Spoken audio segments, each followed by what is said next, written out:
हामी धार्मिकता खोज्न आएका व्यक्तिहरू येशू ख्रीष्ट चाहिँ स्वर्गबाट यस संसारमा धर्म लिएर आउनु भएन, उहाँले धार्मिकता लिएर आउनुभयो। त्यसकारण बाइबलले मिठो कुरा भन्छ, पहिला उहाँको राज्य र धार्मिकता खोज, धार्मिकता खोज। जसले धार्मिकता खोज्छ, जसले उहाँको राज्य खोज्छ, त्यसको आशा, त्यसको बल चाहिँ फेरि परमेश्वरले ताजा बनाउनु छ। त्यो नयाँ आउनेछ, त्यो नयाँ आउनेछ, त्यो नयाँ आउनेछ। हालेलुया, आमेन। त्यो कारणले गर्दा परमेश्वरको प्रतीक्षा गर्नु, परमेश्वरलाई वेट गर्नु समयको बर्बादी होइन, बरु आत्मिक पुनर्स्थापनाको प्रक्रिया हो। प्रभुलाई वेट गर्नु, परमेश्वरलाई धैर्य गर्नु समयको बर्बादी होइन। संसारका मान्छे तपाईँले पर्खिनु भयो भने, वेट गर्नुभयो भने समयको बर्बादी हुन्छ। तर भन्नुहोस्, तर हामी परमेश्वरमा भरोसा राखेर पर्खिन्छौँ, धैर्य गर्छ भने त्यो के गर्छ? त्यसले हाम्रो आत्मिक जीवनलाई परिवर्तन गर्छ, पुनर्स्थापना गर्छ। तपाईँ र मेरो जीवन नयाँ काम गर्छ। आमेन। त्यो कार्यक्रममा तपाईँलाई भन्न चाहन्छु प्रियहरू, परमेश्वरमा आशा राख्ने व्यक्तिहरूले धैर्य पनि गर्न जान्नुपर्छ, प्रभुको समयलाई पनि पर्खिनुपर्छ। कचोटि हामी छिट्टै भइदियो हुन्थ्यो, हे प्रभु हामीलाई लाग्छ कचोटि यहाँ परपरको मान्छे दुःख दिँदाखेरि प्रभु छिट्टै चर्च बिल्डिङ बनिदियो हुन्थ्यो, छिट्टै प्रभु धेरै मानिसहरू सङ्गति गर्न पाए हुन्थ्यो लाग्छ। तर लागेर मात्र भएन, प्रभुको समयलाई पनि पर्खिनु पर्यो, प्रार्थना चाहिँ गर्नु पर्यो, निराशा चाहिँ गर्नु भएन, निराशा गरेर प्रार्थना गर्नु पर्यो। प्रभुले योभन्दा खतरा बिल्डिङ प्रभुले दिनुहुनेछ यीशुको नाममा। हालेलुया, यो कुरा हो। आमेन। अर्को कुरा, भजन सङ्ग्रह 27 को 14 पनि भन्छ, परमप्रभुको प्रतीक्षा गर, बलियो हो तिम्रो हृदय, सासिलो होस्, परमप्रभुकै प्रतीक्षा गर। है, परमेश्वरको प्रतीक्षा गर भनेको छ, बलियो हुनु पर्यो, हाम्रो हृदयमा सास गर्नु पर्यो, परमेश्वरको प्रतीक्षा गर्नु पर्यो। आमेन। जब हामी प्रतीक्षा गर्छौँ, अब्राहमले प्रतीक्षा गरे, 25 वर्षमा प्रतीक्षा गरे अनि सुन्दर छोरा इसाक जन्माए। आमेन। अन्नाले प्रतीक्षा गरिन्, प्रतीक्षाको फल अगमवक्तालाई जन्म दिइन्। भन्नुहोस् आमेन। त्यस कारणले गर्दा धैर्यताको फल के हुन्छ अरे? मिठो। भन्नुहोस् न, मिठो हुन्छ भन्नुहोस्। त्यस कारणले गर्दा यदि हामी परमेश्वरमा धैर्यवान हुन्छौँ भने, साहसी हुन्छ भने, प्रभुले पनि हाम्रो जीवनमा त्यो मिठास ल्याउनु हुनेछ। आमेन। अर्को कुरा, गलाती 6:9 भन्छ, भलाइ गर्ने काम हामी नथाकौँ, किनभने यदि हिम्मत हारेनौँ भने ठिक समयमा हामी कटनी गर्नेछौँ। हेर्नुहोस् त, ला म त बर्बाद भए, म सकिए भन्नु भएन। जतिसम्म भलाइ गर्न सक्ने काम छ, जतिसम्म असल काम गर्न सक्ने गर्नु थाक्नु भएन। किन भन्दाखेरि हामीले असल काम गर्यौँ भने, हामी भलाइ गर्ने काममा थाकेनौँ भने परमेश्वरले चाहिँ हाम्रो लागि एक दिन हामीले सही प्रकारले कटनी गर्नेछौँ। एक दिन प्रभुले हामीलाई सबै कुरा परिवर्तन गरेर, प्रभुले त्यो उच्च सिंहासन है, एउटा परमेश्वरले हामीलाई हाम्रो स्तर, हाम्रो लेभललाई के गर्नुहुनेछ? वृद्धि गर्नुहुनेछ। हाम्रा शत्रुका सामुन्ने पनि उहाँले हाम्रो निमित्त भोज तयार गर्नुहुनेछ। आमेन। भन्न खोजेको कुरा के हो? भन्न खोजेको कुरा के हो भनेदेखि चाहिँ परमेश्वरले हामीलाई लाज र सर्वमा हाल्नुहुने छैन। हामीलाई मान्छेलाई सक्यो, यो फिनिस हो, यसका दिन सक्यो भन्ने बेला परमेश्वरले हामीलाई सिंह चाहिँ गर्जने बनाउनुहुन्छ। आमेन। तर के गर्नु पर्यो? हामीले धैर्य गर्नु पर्यो। किन भन्दाखेरि जब परमेश्वर ढिलो गर्न लाग्नु भएको जस्तो हामीलाई लाग्छ, हामी सम्झिन्छौँ। तर के हुन्छ भन्दाखेरि चाहिँ उहाँको समय, उहाँको इच्छा, उहाँको योजनासँग पुरा गर्नुहुन्छ। त्यो कारणले गर्दाखेरि धैर्य गर्नु पर्यो। आमेन। जति सक्दछ फलो गर्ने काम चाहिँ हामीले गरि नै रहनु पर्यो। अर्को कुरा छ, वचनद्वारा आत्मालाई उठाउनुहोस् भनेको छ। सबैले वचनद्वारा आत्मालाई उठाउनुहोस्। सुन्नुहोस्, के भनेको छ? हे मेरो प्राण, त किन उदास हुन्छस्? मेरो अन्तस्करणमा त किन यति व्याकुल हुन्छस्? तेरो आशा परमेश्वरमा राख, किनकि म अझै पनि उहाँको प्रशंसा गर्नेछु। उहाँ मेरो उद्धारक परमेश्वर हुनुहुन्छ। प्रियहरू, आज तपाईहरु मैले वचनद्वारा आफूलाई उठाउनु पर्यो। किन भन्दाखेरि हामीले भजन सङ्ग्रह 42 मा हेर्यो भने यो एक पदमा पनि मैले पढ्न चाहे के लेखेको छ, जसरी हरिणले खोलाको पानीको तृष्णा गर्छ त्यसरी नै हे परम प्रभु मेरो प्राणले तपाईको तृष्णा गर्छ। मेरो प्राण परमेश्वरका निमित्त जीवित, परमेश्वरका निमित्त तिर्खाउँछ। म कहिले गएर परमेश्वरलाई भेटु? मेरो आँसु रात दिन मेरो आहार बनेको छ। मानिसहरू लगातार मलाई भनिरहन्छन्, खोइ त तेरा परमेश्वर। चापले भन्छ, मेरो हृदयका कुराहरू पकाउँदा यी कुराहरूको मलाई सम्झना हुन्छ। म कसरी ती उत्सव मनाउने जनसमूहसित हर्ष र आनन्द साथ जाने, तिनीहरूको अगुवा भएर तिनीहरूलाई परमेश्वरको मन्दिरतर्फ लाने गर्थे। हे मेरो प्राण त किन उदास हुन्छस् र मेरो अन्तस्करण त किन यति व्याकुल हुन्छस्? तेरो आशा परमेश्वरमा राख, म अझै पनि उहाँको प्रशंसा गर्नेछु। उहाँ मेरो उद्धारक परमेश्वर हुनुहुन्छ। प्रियहरू, तपाईँलाई थाहा छ यो घटनामा दाउदको छोरो अब्सालोम, उसको आफ्नै छोरो अब्सालोमले उस आफ्नै बाउलाई खेदेको थियो। आफ्नै छोराबाट मुनि भाग्नुपर्ने अवस्था भएको थियो अनि ऊ तर्सित जीवन जिउनु परेको थियो।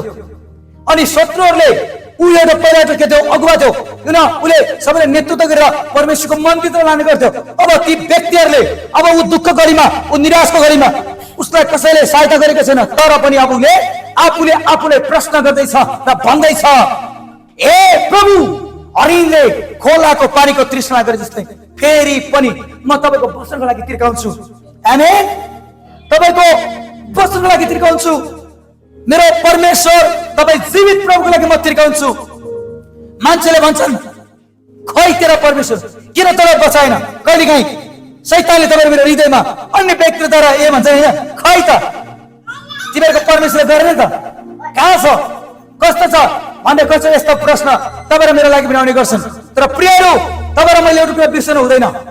त्यस्तो अवस्थामा पनि हामीले वचनद्वारा आफूले उत्साहित गर्नुपर्छ, वचन पढ्नुपर्छ, वचनद्वारा भन्नुपर्छ, त निराश नहो। तेरो परमेश्वर अझै पनि तेरो साथ हुनुहुन्छ। तपाईँ पक्कै पनि सम्हाल्नुहुनेछ, तपाईँ पक्कै पनि समस्याको खाडलबाट निकाल्नुहुनेछ भनेर तपाईँ र मैले आफूलाई वचनद्वारा उठाउनु पर्छ। जो व्यक्तिले आफूले वचन पर्छ, आफूले वचनद्वारा उत्साहित पर्छ, त्यो व्यक्ति निराशाको खाडलबाट आशाको बाटोमा हुनेछ। ताली बजाउनुहोस्। हैन त? तर हाम्रो सोच के छ, म बर्बाद भएँ, म सकिएँ, म फिनिस भएँ। त्यो होइन। दाउद त भनेको छैनन्। तर पनि म फेरि पनि भन्छु, म फेरि पनि भन्नेछु, मेरो प्राण तँलाई परमेश्वर फेरि उठाउनु हुनेछ, त स्थापित हुनेछस्। म फेरि पनि भन्छु, त गरिब हुने छैनस्, फेरि तँलाई धनी बनाउनु हुनेछ। अयुबले भनेन, अयुब पनि एउटा करोडपति बिलिनियर मान्छे, अरबपति मान्छे, अहिले भोकाउँछौ, तिर्खाउँछौ, परमेश्वर फेरि पनि तपाईँ र मलाई पुनर्स्थापित गर्नुहुन्छ भन्न खोजेको कुरा त्यही हो। त्यसकारण त वचनद्वारा चाहिँ आफूलाई उठाउनु पर्यो क्या। कतिचोटि हामी के हुन्छौँ, निराश लाग्छ, हामी वचन पढ्दैनौँ, प्रार्थना गर्दैनौँ, हामी संसारका कुरा हेरेर होइन त, मोबाइल हेरेर, संसारका अरू कुरा, लजिकल कुरा हेरेर हामी चाहिँ शान्ति पाउन खोज्छौँ। प्रियहरू, संसारको कुराले शान्ति दिन सक्दैन, शान्ति संसारको कुराले दिन सक्दैन। शान्ति केवल येशूले मात्र दिन सक्नुहुन्छ। संसारको कुराले क्षणिक रूपमा तपाईँ र मलाई शान्ति दिला, क्षणिक रूपमा तपाईँ र मलाई के आश्वासन दिला, तर त्यसले सबैलाई दिन सक्दैन। प्रियहरू, सधैँको लागि शान्ति, सान्त्वना केवल एउटै कुरा दिन सक्छ। त्यो कुरा के हो भनेदेखि त्यो कुरा परमेश्वरको वचन। त्यसकारण आफूलाई वचनद्वारा उठाउनुहोस्। निराशा लाग्छ, बाइबल पढ्नुहोस्, 100 चोटि बाइबल पढ्नुहोस्। आमेन। तपाईँलाई 5 चोटि निराश लाग्छ भने 15 चोटि बाइबल पढ्नुहोस्। हालेलुया। तपाईँलाई जति कष्ट हुन्छ, कुरा बुझ्नुहुन्छ, तपाईँलाई 1 घण्टा कष्ट हुन्छ भने 2 घण्टा प्रार्थना गर्नुहोस्। किनकि शैतान अब तर्सेर जानेछ, त्यो भागेर जानेछ। परमेश्वरले चाहिँ तपाईँ र मलाई केवल केद्वारा उठाउनुहुन्छ? वचनद्वारा र प्रार्थनाद्वारा परमेश्वरले हामीलाई उठाउनुहुन्छ। समस्या, निराशा पर्दाखेरि चाहिँ प्रार्थना गर्ने, वचन पढ्ने, वचन दाउदले भने जस्तै त आफूले क्वेसन गरेको त फेरि पनि त्यही पदमा पुग्छस्, नो त फेरि पनि पुनर्स्थापित हुन्छस्। आज तपाईँको काम बन्द भएको छ, आज तपाईँ विभिन्न अवस्थामा हुनुहुन्छ, आज विभिन्न रोगमा भन्नुहोस्, फेरि पनि ए मेरो प्राण त फेरि पनि निरोगी बनेछ, फेरि पनि धनी हुनेछ, फेरि पनि तेरो बन्नेछ, भन्नुहोस् स्थितिमा ताली बजाउनुहोस्। हालेलुया। तपाईँ कतिजना आनन्द आइरहेछ भन्नुहोस् त? यो भन्नु पर्यो, आफूले आफूलाई भन्नु पर्यो, त फेरि पनि उठ्छस्, त फेरि पनि तसिया चाहिँ गर्दिन्छस्, त राजा त राजा भन्नु पर्यो। हालेलुया। किनकि राजाको सन्तान को राजा। आमेन आमेन। त्यसकारणले गर्दा निराशाको अवस्थामा पनि वचनद्वारा उठाउन आफूले आफूलाई जरुरत छ। ताली बजाउनुहोस् यीशुको नाममा। अर्को कुरा भजन सङ्ग्रह 34:18 भन्छ, चूर्ण हृदय भएकाहरू का सबैका नजिक परमप्रभु हुनुहुन्छ, निराश भएकाहरूलाई उहाँले बचाउनुहुन्छ। प्रियहरू, चूर्ण हृदय भएकाहरूका नजिक आउनुहुन्छ भन्नु खोजेको कुरा के हो?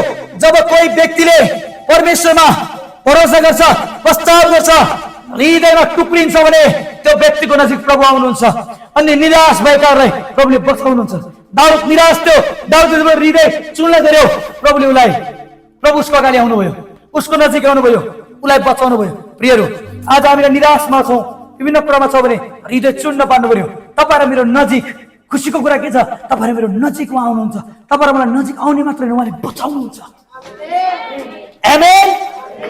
अर्को कुरा हिब्रू 10:13 भन्छ, उहाँका शत्रुहरू उहाँको औदान नहुन्जेल उहाँ पर्खिरहनुहुन्छ है। याद राख्नुहोस्, पौदान खुट्टा मुनि, शैतान कहाँ छ रे? शैतान खुट्टा मुनि भन्छ नि। तपाईको शत्रु, तपाईको निराशा, तपाईको कमजोरी अब येशूको खुट्टा मुनि, तपाईको खुट्टा मुनि, तपाईको खुट्टा मुनि त्यो नहुँदैसम्म नि प्रभुले पर्खिनुहुन्छ। त्यसकारण टेन्सन नहुनु, शत्रु खुट्टा मुनि छ। तपाईको टाउको माथि होइन, शत्रु कहाँ छ? खुट्टा मुनि छ। तपाईको निराशा, तपाईको गरिबता, तपाईको अभाव अब खुट्टा येशूको नाममा। ताली बजाउनुहोस्। भन्नुहोस् आमेन। हालेलुया। जब हाम्रो आत्मा कमजोर हुन्छ, आफ्नै बोलीलाई हामीले दोहोऱ्याउनु पर्छ, परमेश्वरमा भरोसा राख्नुपर्छ। फेरि के भन्नुपर्छ? दाउद जस्तै, त फेरि पनि पुनर्स्थापित हुन्छस्। आमेन। फेरि त फेरि पनि पुनर्स्थापित हुन्छस्, त फेरि पनि तिनीहरूको अगुवा हुन्छस्, त शेर होस्, त शेर होस्। आमेन। त स्याल होइनस्, त के होस्? बाघ होस्। तैँले धार्छस्। हामी जान्छौँ शैतानको राज्यमा गएर, त्यसको अगाडिमा गएर प्रभुको वचनद्वारा त्यसले हामीबाट जे खोजेको छ नि, त्यसलाई हामी गएर कर्जनीसँग चाहिँ झ्याम झम्टेर ल्याउँछ। पिता भन्नुहोस्, ताली बजाउनुहोस्। हालेलुया। त्यसकारण म तपाईँलाई बताउन चाहन्छु, निराश हुनुहोस्, आफूले आफूलाई उठाउनु वचनद्वारा, वचनद्वारा भन्नुहोस् न, वचनद्वारा, वचनद्वारा, परमेश्वरको वचनद्वारा। हालेलुया। कतिजना आनन्द आइरहेछ भन्नुहोस् त? अर्को कुरा, परमेश्वरको दया हरेक बिहान नयाँ हुन्छ। God's mercy is new every morning भन्छ है। God's mercy is new every morning. परमेश्वरको दया हरेक बिहान नयाँ हुन्छ। सबैजना परमेश्वरको दया हरेक बिहान नयाँ हुन्छ। फेरि भन्नुहोस्, परमेश्वरको दया हरेक बिहान नयाँ हुन्छ। प्रियहरू, बिलाप 3:22 र 23 पदमा हेर्ने भने के लेखेको छ भने, परमप्रभुको महान प्रेमले गर्दा हामी भस्म भएका छैनौँ, उहाँको कृपाको अन्त कहिले हुँदैन, हरेक बिहान उहाँको कृपा नयाँ हुन्छ। तपाईँको विश्वस्तता महान छ। यो भनेको कुरा के हो? यो बिलापको पुस्तक चाहिँ यिर्मयाले लेखेको। अगमवक्ता यिर्मयाले थाहा पाए जब इजरायलीहरूको कैद अवस्था 70 वर्षको जब रहेछ भने थाहा पायो नि, उसले प्रार्थना गर्छ, बिलाप गर्छ, भन्छ, पश्चाताप गर्छ र उसले भन्दैछ, प्रभु तपाईको प्रेमले गर्दा आज हामी भस्म भएका छैनौँ। दुःख आयो, कष्ट आयो तपाईँ प्रभुले हामीलाई नासै चाहिँ गर्नु भएको छैन। किन भन्दाखेरि तपाईको कृपा के छ? अनन्तको छ। हरेक बिहान तपाईको कृपा नयाँ भएर आउँछ। हे प्रभु, तपाईको विश्वस्तता महान छ भने के है। आमेन। आज तपाईलाई मलाई लाग्न सक्छ विभिन्न कुराले गर्दा, थिच्दाखेरि, परिस्थितिले गर्दा, जस्तो सिकाउँदाखेरि पनि, तर तपाईँ र मैले एउटा कुरा बुझ्न जरुरी छ। यदि हामी प्रभुतिर फर्किँदा छौँ भने उहाँको आशा फेरि पनि नयाँ भएर आउनेछ तपाईँ र मेरो जीवनमा। आमेन। हरेक बिहान नयाँ भएर आउनेछ। किन भन्दाखेरि रातको अन्धकार कहिले स्थायी हुँदैन। तपाईलाई थाहा छ रातको अन्धकार कहिले स्थायी हुँदैन। हरेक बिहान नयाँ कृपा हाम्रो लागि उपलब्ध छ हैन। हिजो राति पऱ्यो हैन त, आज बिहान भएको होइन। रात भनेको सधैँ रात परेको छ? कोही भन्नुहोस् त, सधैँ राति परेको छ? पर्दैन, बिहान आउँछ। त्यसै गरी आज क्षणिक रूपमा दुःख कष्ट आए तापनि फेरि हाम्रो जीवनमा फेरि पनि परमेश्वरको त्यो रातको अन्धकार हटेर उज्यालो आए जस्तै हाम्रो जीवनमा परमेश्वरको आनन्द, परमेश्वरको त्यो आशा आउनेछ। त्यो अन्धकार भनेको त निराशापन हो। अन्धकार भनेको के हो? निराशापन, दुःख कष्ट हो भने त्यो बिहानी के हो? बिहानीले के कुरा संकेत गर्छ? आशालाई, आनन्दलाई, उहाँको शान्तिलाई। भन्नुहोस् आमेन। त्यसकारण रात चाहिँ सधैँ त्यो स्थायी हुँदैन, तर त्यो अस्थायी हुन्छ, त्यो पर्मानेन्ट हुँदैन। जहिले पनि रात परेको छ गर्दैन, त्यस्तो चाहिँ बिहानी आउँछ। त्यसकारण गर्दा प्रियहरू, तपाईँ र मेरो निमित्त पनि उहाँको दया चाहिँ हरेक बिहान नयाँ भएर आउनेछ। भन्नुहोस् आमेन। अर्को कुरा भजन सङ्ग्रह 30 को 5 पदले भन्छ, के भन्छ भन्दाखेरि किनकि उहाँको क्रोध क्षणभरको मात्रै हुन्छ, तर उहाँको निगाह आजन्म रहन्छ। आँसु रातभरि मात्र बग्छ, तर बिहान चाहिँ आनन्द आउँछ। प्रियहरू, भन्न खोजेको कुरा के हो है? परमेश्वरको क्रोध क्षणभरको लागि हुन्छ। परमेश्वरले कसरी हाम्रो जीवनमा क्रोध गर्नुहुन्छ? कुन अवस्थामा? जब हामी पापमा फस्छौँ, जब हामी गलत काम गर्छौँ, जब उहाँबाट हामी टाढिन्छौँ, बाङ्गो टिङ्गाइन्छौँ, त्यति बेला प्रभु रिसाउनुहुन्छ। उहाँ पनि हाम्रो बाउ जस्तै हो। बाउ आमालाई आफ्नो छोराछोरी गलत बाटोमा हिँड्यो भने रिसाउँछन्, तर पनि त्यो बाउ आमाको क्षणिक रूपमा रिसाइ हुन्छ। तर पनि त्यो रिसाइ किन? नाश गर्ने रिस होइन, नाश गर्ने क्रोध होइन, उसलाई बनाउने प्रेमको क्रोध हो, प्रेमको रिस हो। आमेन। त्यसै गरी परमेश्वरको प्रेम पनि त्यस्तो छ।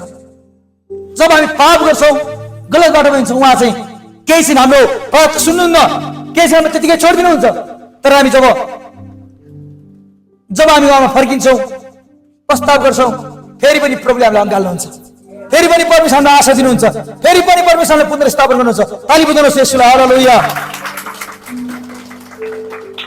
अर्को कुरा यशाया 55 को 8 र 9 पदले भन्छ, जसरी आकाश पृथ्वीभन्दा अल्गो छ, त्यसरी नै मेरा चाल तिमीहरूका चाल भन्दा, तिमीहरूको विचार भन्दा अल्गा छन् भनेको छ के? आमेन। आकाश यो पृथ्वीभन्दा धेरै माथि छ।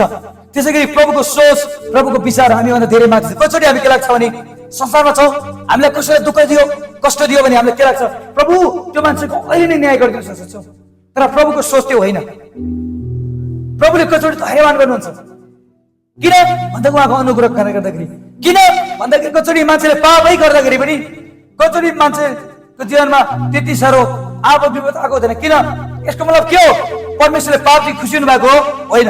प्रभुले धैर्य गरेको, यसले प्रस्ताव गर्ला, यो फर्किला, सही बाटोमा आउला भनेर प्रभुले चाहिँ एउटा टाइम दिएको।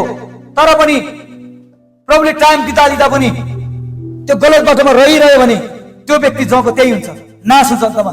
त्यो कारणले गर्दा प्रभुले हाम्रो लागि कुनै गल्ती गर्दा पनि, कुनै पाप गर्दा पनि हाम्रो जीवनमा समस्या नआउनु पर्छ, यो होइन कि मैले जे गर्दै हुने होइन।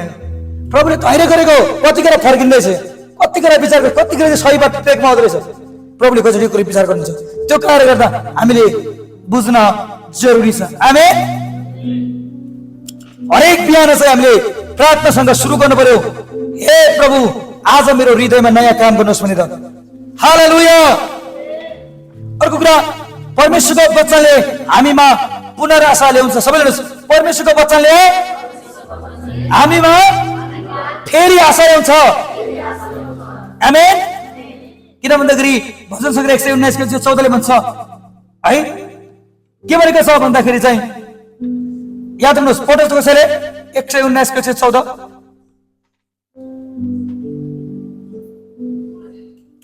कसैले पढ्नुहोस् उठेर, भजन सङ्ग्रह 119 को 14 लाई पढ्नुहोस्। तपाईं मेरो स्वर्गस्थान थाहा हुनुहुन्छ, मैले तपाईको वचनमा भरोसा राखेको छु। आमेन। तपाईँ मेरो शरणस्थान र मेरो ढाल हुनुहुन्छ। मैले तपाईँको वचनमा भरोसा राखेको छु। प्रियहरू, हामीले परमेश्वरको वचनमा भरोसा राख्नुपर्छ। जब हामी प्रभुको वचनमा भरोसा राख्छौँ, वचनद्वारा उहाँले हामीलाई विजय दिनुहुन्छ। तपाईँ निराशा हुनुहुन्छ, निराशामा बाइबल पढ्नुहोस्, तपाईँलाई आशा हुनेछ। आमेन। तर दुःख लाग्दो कुरा, हामीले निराश भएको बेला त बाइबललाई त नि खालि सिरानीमा मात्रै राख्ने, सिरानी मात्रै बनाउँछौँ। यो बाइबल सिरानीको लागि होइन। सिरानीको लागि त फाइबरका सिरकहरू के अरे कति कुरा छ, कति बजारमा कति भन्छ होइन त। त्यही कारणले कुरो के हो, बाइबललाई सिरानीमा होइन, बाइबललाई हृदयमा राख्नु। जब तपाईँ निराश हुनुहुन्छ, बाइबल पढ्नुहोस्, यसले तपाईँलाई उत्साह दिनेछ, यसले तपाईँलाई बलियो बनाउनेछ। आमेन, हालेलुया। अनि यसले तपाईँ र मेरो जीवनमा फेरि पनि आशा ल्याउनेछ। जब हामी निराशा, असफलता र पीडामा पर्छौँ, संसारका शब्दहरूले होइन प्रियहरू, परमेश्वरको वचनले मात्रै हाम्रो हात पर उठाउने गर्छ है। वचनले हामीलाई परमेश्वरको प्रतिज्ञा सम्झाउँछ। अझै उहाँ हाम्रो पक्षमा हुनुहुन्छ भनेर याद गर्नुहोस्। जब हामी निराशा हुन्छौँ, संसारका शब्दले है, मोटिभेसनल स्पिकरहरूले बोलेका कुराले होइन हामीलाई सम्झाउने, तर उहाँको वचनले हामीलाई सम्झाउँछ। त्यो वचनले हामीलाई याद दिलाउँछ, अझै पनि तेरो लागि आशा छ, प्रतीक्षा गर, फेरि पनि प्रभुले तँलाई पुनर्स्थापना गर्छ भन्ने कुराको शिक्षा, त्यो प्रतिज्ञा हामीलाई सम्झाउने काम केले गर्छ, वचनले गर्छ। आमेन। त परमेश्वरको वचनले के गर्छ भने तपाईँ र मेरो जीवनमा त्यो आशालाई फेरि पनि जगाउने काम गर्दछ। हालेलुया। किन भन्दाखेरि दोस्रो तिमोथी 3:16-17 के भन्छ भने